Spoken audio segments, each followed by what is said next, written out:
Hello everyone, I hope you can hear me well. If you don't, just shout or, I don't know, say something so I will adjust this. So today we are going to talk about continuous documentation. A few words about myself. I am a head of engineering at Soundwide in Berlin. I'm also one of the PyBerlin organizers. It's a very lovely meetup and we will resume in person soon, maybe next month. You're all invited.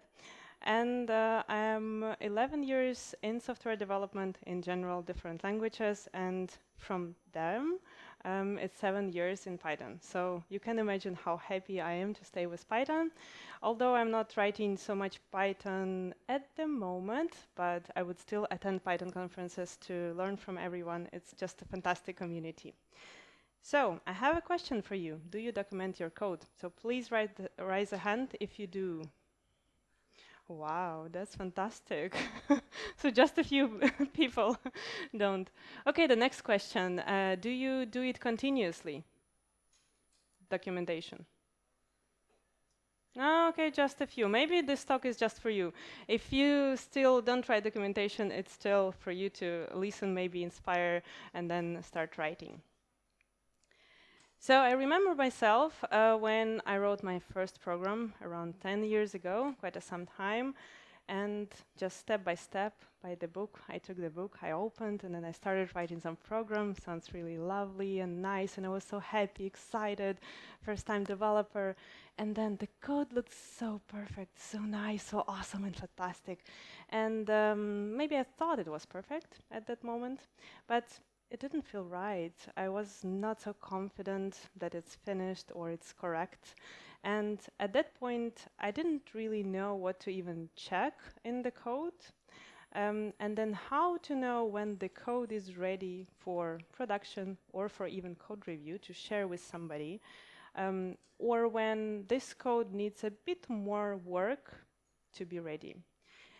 And when I even passed the code review, it was approved, merged, and I was not quite sure if it's finished, if it's done, if it would be still good enough in some time, maybe 5 years, 6 years, or maybe even in 1 year. Well, I was not thinking that far. So, well, I didn't consider documentation at that point. Well, I had the book. It was not saying that I need to write anything like this from the start. And just 10 years later, just 10 years, right? I realized that the confidence comes with experience, with more failures and successes, with learning from others at the conferences as well, trying different approaches. But what if you could possibly travel to the future and ask your future self how to make this code, your code, better? In this talk, we will be able to experience some magic and travel to the future. So let the future begin now. Let's start with the story of one little sad code which was a bit lost in its lifetime. No one wanted to play with the sad code, and it was wondering, that's the sad code, it was wondering if there is a possibility to find out how to deal with the new code, new developers, new services, how to talk to others, how to get new friends, and how to look to the issues it was experiencing in retrospective or even now.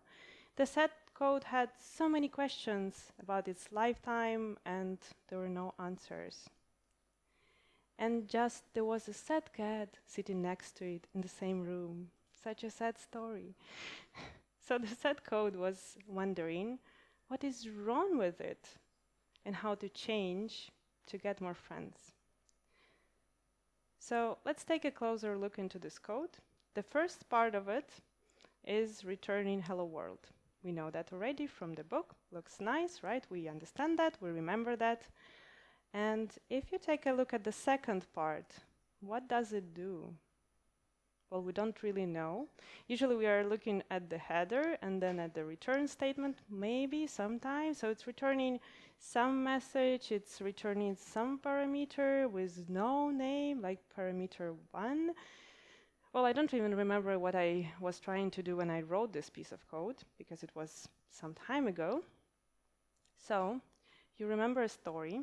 There was a sad code, right? And a sad cat next to it. And the code went to sleep, and something truly magical happened. It met the future self, its future self. The future self said, I will give you 4 pieces of advice, which will improve your communication skills, and at the end, you will have to solve a riddle. So follow my advice, and then you will reclaim the ancient knowledge and gain the programming superpower. You will shine for many, many years afterwards. So, listen carefully. Yes, please continue, said the sad code. Of course, I'm interested to learn more. So the first advice showed the sad code how to use problem-oriented approach to show the world how to solve a problem, if there are any, in the future. So the problem-oriented approach is about writing how-to guides. Those guides, they guide the reader through the steps, so step by step, to solve a specific problem.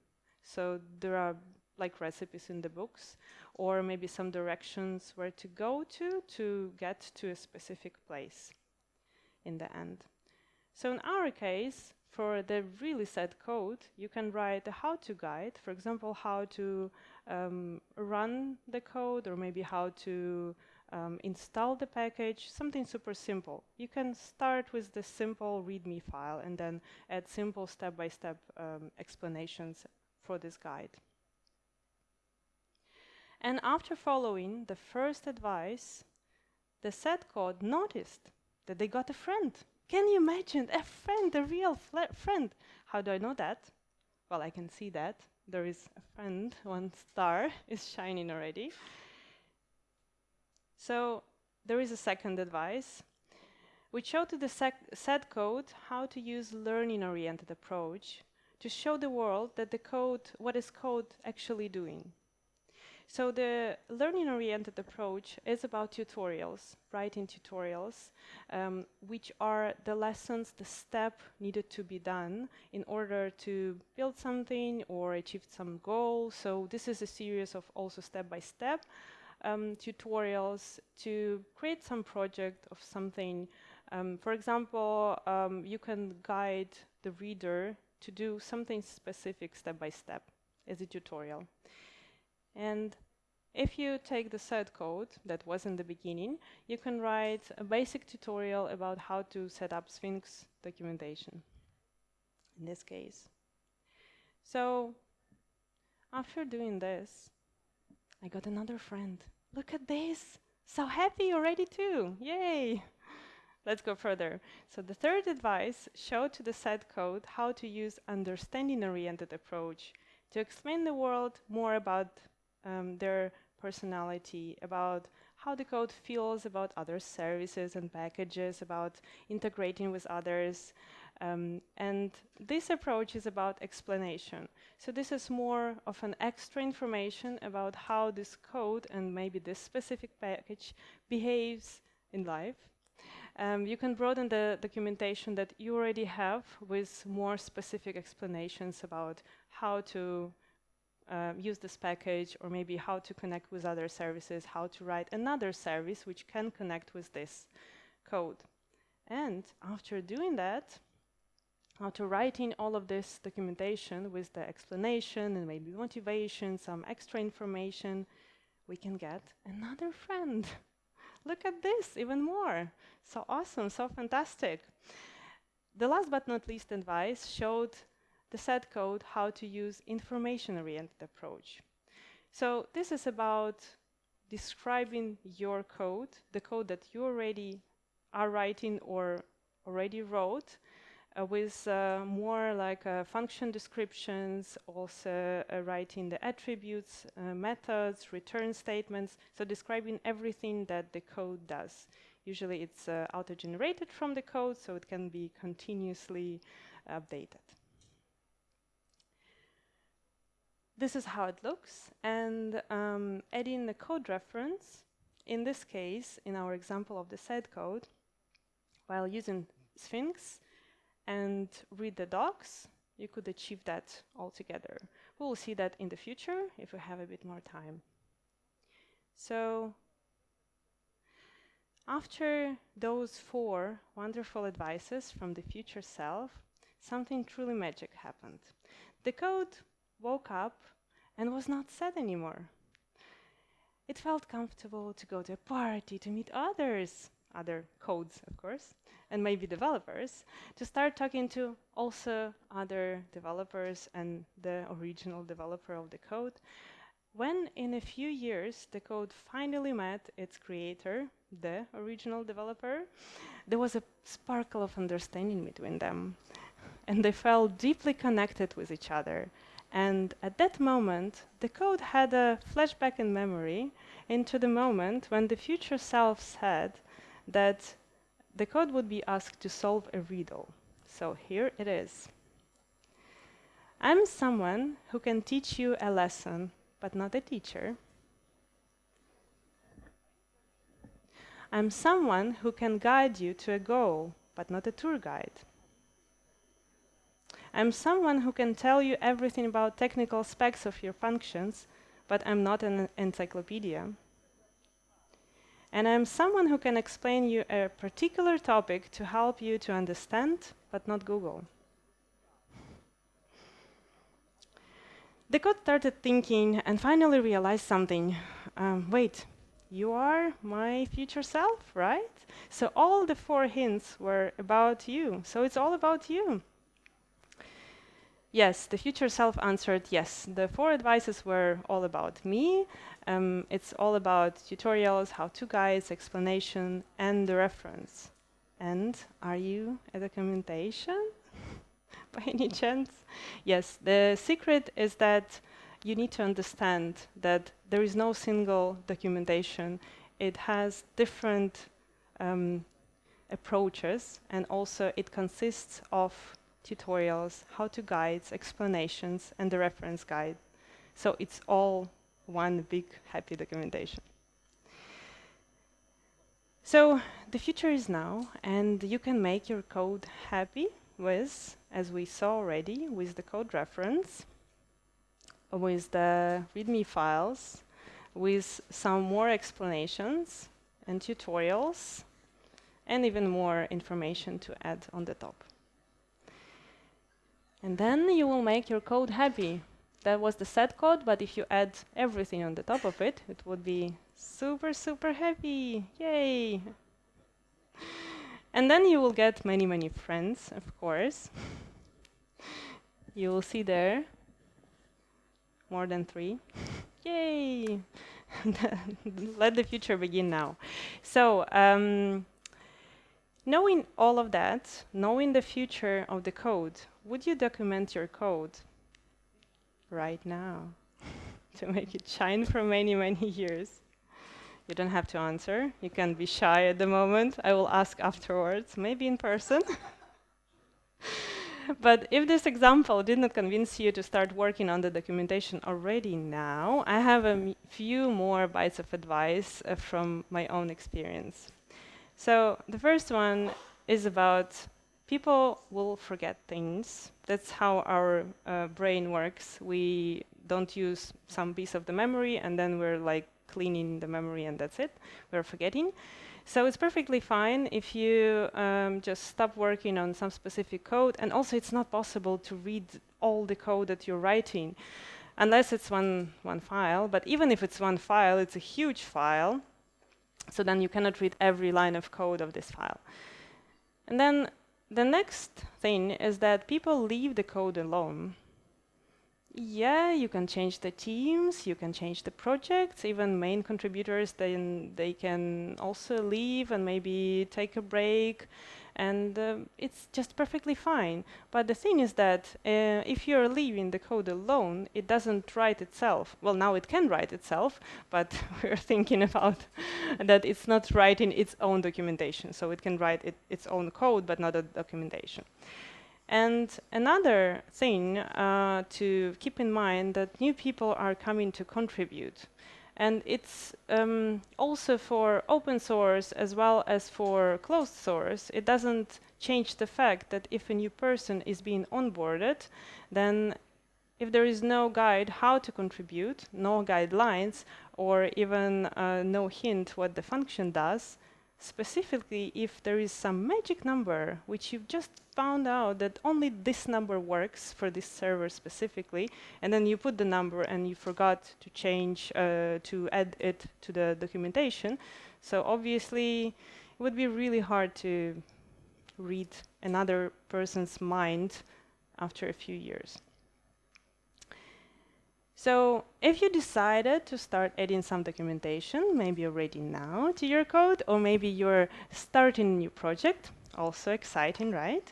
Here are a few checks for you to make sure that you're on the right track.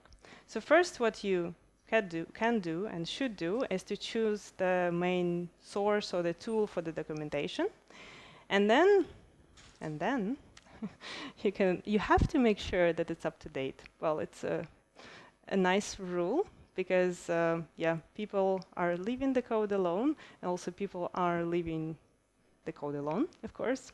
So if the documentation is not updated by one developer, maybe it's updated by another developer, but if it's not updated at all, then in a few years of development, you will have no documentation in the end.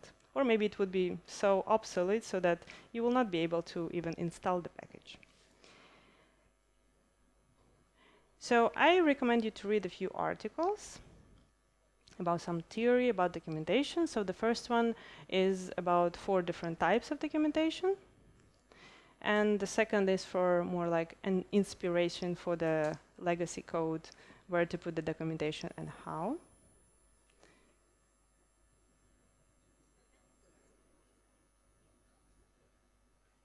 Nice, people are interested. Thank you.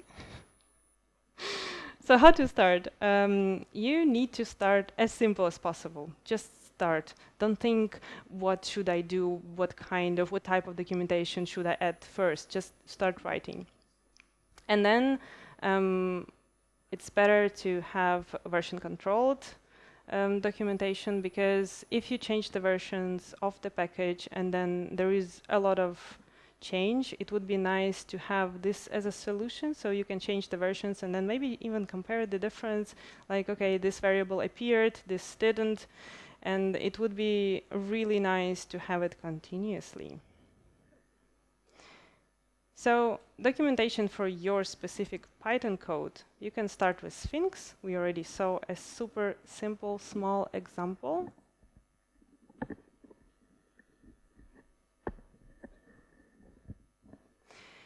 And then you can try read the docs. So for the read the docs, there are 2 versions. One is readthedocs.org, and the one which is free for open source, but there is also a version for the closed source, which you can use, and you don't have to open up the source code. You can share documentation privately with some people, or you can also create an account for the entire organization and also include all the projects. So if you're interested in diving the code, how it looks for the documentation, everything that we saw on the screen is over there. There are also a few things about CI. How can you check the code? How many lines are documented in every pull request? That's also useful. So then you would make sure that the code is documented, but it doesn't check any other documentation types except the code reference. Then this is the readthedocs.org. Super simple, super nice, super beautiful. And then boom, this is the result of it. So you can also read that on the GitHub. The thing is that there is a trick with documentation. Last but not least, you can force people to write documentation. That's true. With the checks on the CI, you can not allow, for example, not documented code to pass the code review, but you cannot force people to read documentation. And that's a bit of a problem if you want to set up a continuous documentation. So there is a small trick to that. Documentation, continuous documentation, is not a tool It's a culture, it's a team culture. So if you want to implement that for a team that you're working in, it doesn't make a difference if you're a team member, team leader, or yeah, it doesn't really matter. You need to have a buy-in from all the people. So maybe sending them to a good documented code and then showing how it looks, how bright is the future. Maybe that would help. But also you need to make sure that there is a culture in the team, that they are updating documentation with every code, that they are adding more, not just reference guides, but also different other how-to guides, also tutorials.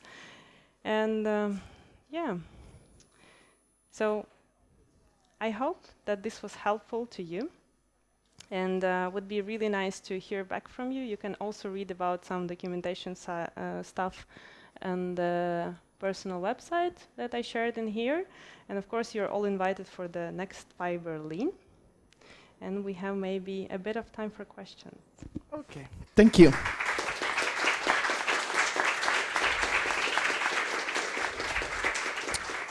So, I have the question. Are there tools that detect automatically that documentation is outdated? Yes. I'm prepared. I didn't know the question, but I knew the answer. So if you go to this repo, there is the interesting file with all the CI steps.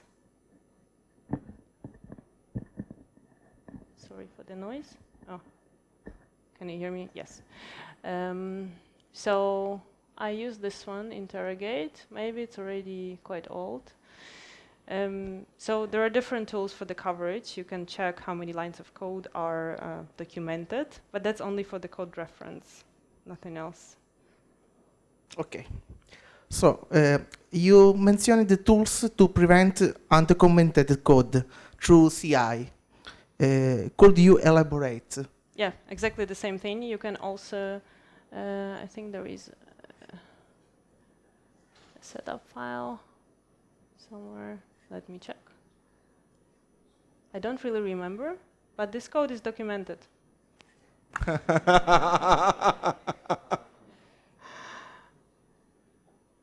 Okay. Yeah. So somewhere here,